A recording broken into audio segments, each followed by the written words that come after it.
Hello' everyone, কি খবৰ? আজি বহুত দিনৰ মূৰত জন্মাষ্টমী বিশেষ এটা ভিডিঅ' আপোনালোকৰ মাজলৈ আগবঢ়াইছোঁ। সকলোৱে মৰম দিব বুলি আশা ৰাখিলোঁ। কালি যিহেতু জন্মাষ্টমী আছিল, সকলোৱে ঘৰতেই হওক বা নামঘৰতেই হওক সৰুকৈ হ'লেও নিয়ম ভাগ কৰিছিল। আমিও তাৰ কিন্তু ব্যতিক্ৰম হোৱা নাই। ঘৰত সৰুকৈ নিয়ম ভাগ কৰিলোঁ। এয়া দুবৰি বন, তুলসী, ফুল, চাউল, গাখীৰ ইত্যাদিৰে ভগৱন্তৰ গা পা ধুৱাই গোসাঁই থাপনাত বন্তি গছি আৰু ধূপ লগালোঁ।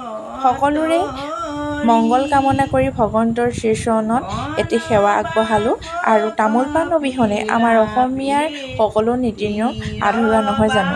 গতিকে লগতে তামোল পাণ আৰু এটি খৰচাও দিলোঁ।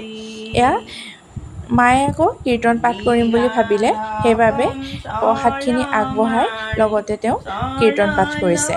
প্ৰত্যেক বছৰে ভাদ মাহত আমাৰ ঘৰত কীৰ্তন পাঠ কৰা হয়, কিন্তু এই বছৰ বিশেষ কাৰণবশতঃ আমাৰ ঘৰত কীৰ্তন পাঠ কৰা হোৱা নাই।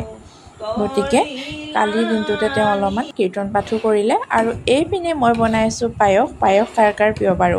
আৰু যিহেতু কেমেৰা কৰি দিয়া মানুহৰ অভাৱ, মায়েও বৰ বিশেষ নাজানে, গতিকে মই নিজক আৰু তোলা নহ'ল। এইপিনে প্ৰসাদখিনি ওলাই ল'লোঁ আৰু ৰাতিৰ খানা এনেদৰেই খালোঁ।